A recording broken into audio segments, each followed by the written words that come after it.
Buenas noches, profesor. Aquí estoy haciendo la segunda parte del examen. Vamos a hacer una síntesis de la clase con el profesor Mauricio. Sí, fue una clase de verdad muy extendida, se tocaron muchos puntos y se nos compartieron dos libros, ¿verdad? Los cuales estoy pues sumamente motivado. Son lecturas que voy a dejar para el próximo cuatrimestre, ya que este está en conclusión y bueno. ¿Verdad? Quisiera darle tiempo a la lectura. Em, Empecemos tal vez por los puntos que más me llamaron la atención del profesor, ¿verdad? Lo primero fue la manera en la que empezó la llamada, ¿verdad? Porque él hizo una especie de sondeo, em, me parece, ¿verdad? Para sentir el ambiente, para sentir cómo estaba, cuál era su audiencia, ¿verdad? Porque es una pregunta de qué pensamos de China, o sea, qué palabras se nos venían a la mente. Lo cual, analizando el cuarto, ¿verdad? Yo puedo concluir que fueron em, una recepción muy positiva, o mejor dicho, una entrega, ¿verdad? De adjetivos muy positivos para con China, ¿verdad? Donde se habló, se dijo innovación, donde se dijo la fábrica del mundo, donde se dijo este progreso, tecnología, ¿verdad? Que es algo que tal vez si el profesor hubiera hecho un sondeo hace 10 años, es que qué increíble, hace 10 años en 2015, eh, antes, hace 5 años inclusive en pandemia, ¿verdad? Hubiera hecho el sondeo, hubiera sido tal vez no adjetivos tan agradables como los que se tuvieron en cuenta en la clase. Pero bueno, entonces a partir de ahí, ¿verdad? El profesor retoma el tema de la ponencia y comienza a desarrollar sobre el modelo de desarrollo chino y el modelo, ¿verdad? El tipo em, de gobierno, ¿verdad? El sistema político que tiene China. Algo que quiero resaltar, ¿verdad? Que no logramos hablar en la clase, porque eran muchos temas, es... uy, sabe, tengo un estornudo aquí pegado.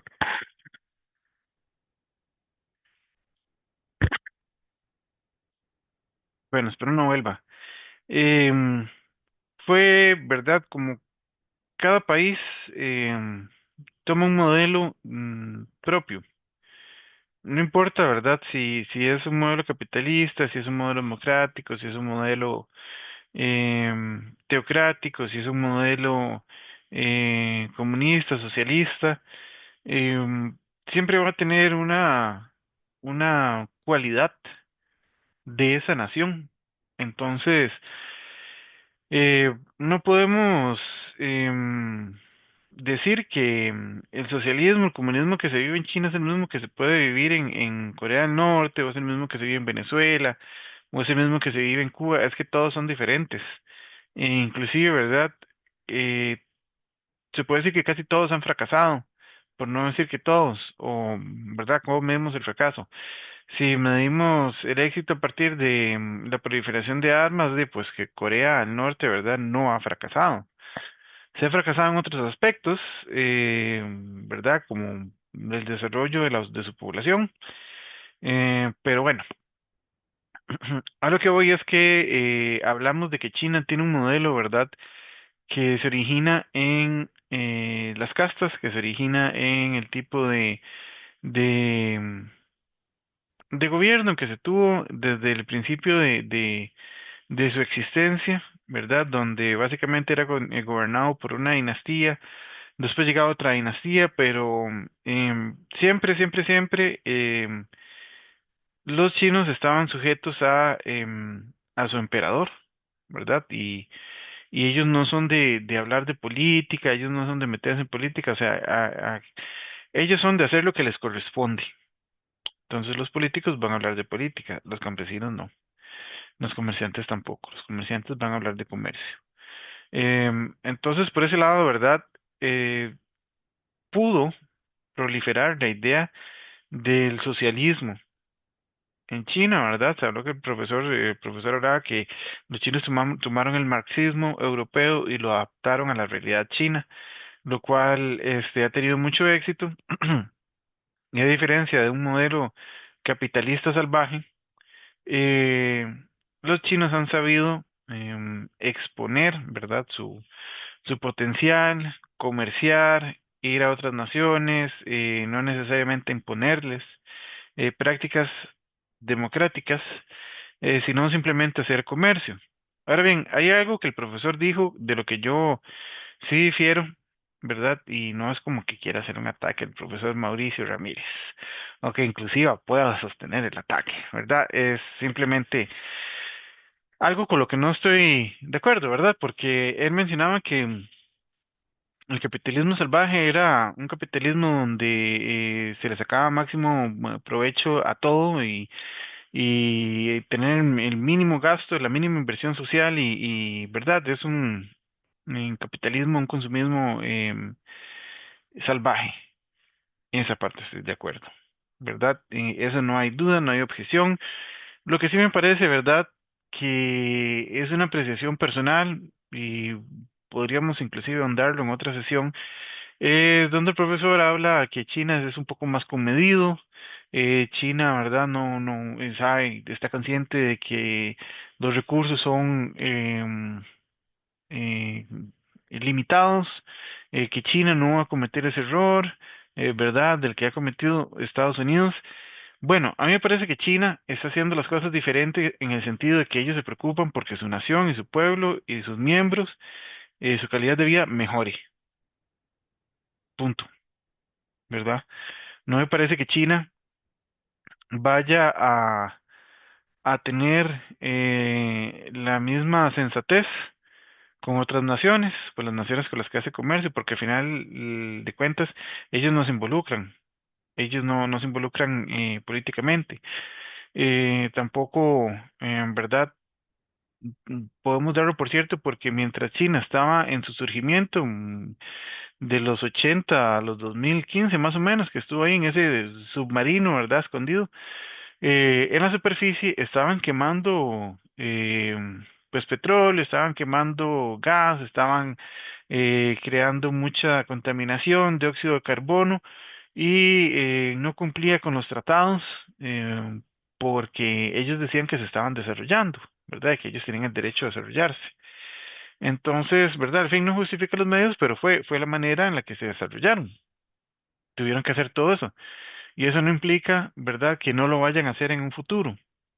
Entonces es ahí donde yo no estoy, ¿verdad?, tan de acuerdo con el profesor Mauricio, porque ahorita, dentro de unos años, si no es que ya, vamos a tener una guerra por materiales. Ahorita China tiene la cadena de suministros de casi que un 95% de cobertura en las tierras raras, necesarias para las baterías de litio, necesarias para las baterías de los autos eléctricos, necesarias para chips, necesarias para distintos usos en el área tecnológica. China tiene 95%, ¿verdad? Si no es que es más, em, de cobertura en la distribución de toda la cadena de las materias raras. Hay una competencia entonces por las rutas del Ártico y el Polo Norte. Es lo mismo, el Ártico y el Polo Norte. Me disculpa si me confundo con el Antártico, es que se me van los nombres, pero es una carrera por las rutas del Polo Norte y por los materiales raros, ¿verdad? Por las materias raras que también hay.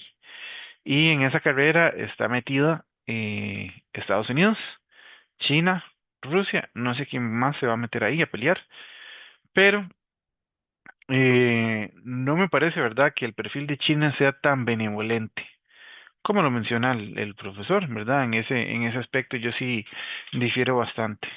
Sin embargo, es importante mantener en cuenta, ¿verdad?, que cada país tiene su soberanía, cada país tiene su idiosincrasia y depende de cada país la manera en la que se vaya a desarrollar. Es un poco peligroso, ¿verdad? Las relaciones que mantenemos ahorita con nuestros aliados, donde se nos imponen aranceles, se nos imponen ciertas normativas antes de, ¿verdad? A pesar de que teníamos ya un tratado y así, em, y se nos prohíbe trabajar con China. Uy, profesor, y vea, ahí viene el TLC con Israel y el sistema operativo Pegasus. Pero bueno, eso es muy importante, ¿verdad? Y tenemos que entender que el desarrollo de cada país, pues depende de la participación activa de sus ciudadanos. China tampoco va a venir a arreglarnos la vida, ni Taiwán, ni ningún otro país. Entonces, también la autodeterminación con la que se estaba terminando el video, pues me parece que es fundamental a la hora de hablar de política exterior y la manera en la que un país, pues, se posiciona y se proyecta en el extranjero. Sin más, este sería mi breve síntesis de lo que el profesor Mauricio comentó. Em, Dejo el enlace en el trabajo escrito, pero bueno, eso significa, si usted está viendo este video, eso significa que logró darle clic y entró al video. Muchas gracias por este curso, profesor, y espero nos veamos en algún otro curso más adelante en los siguientes cuatrimestres.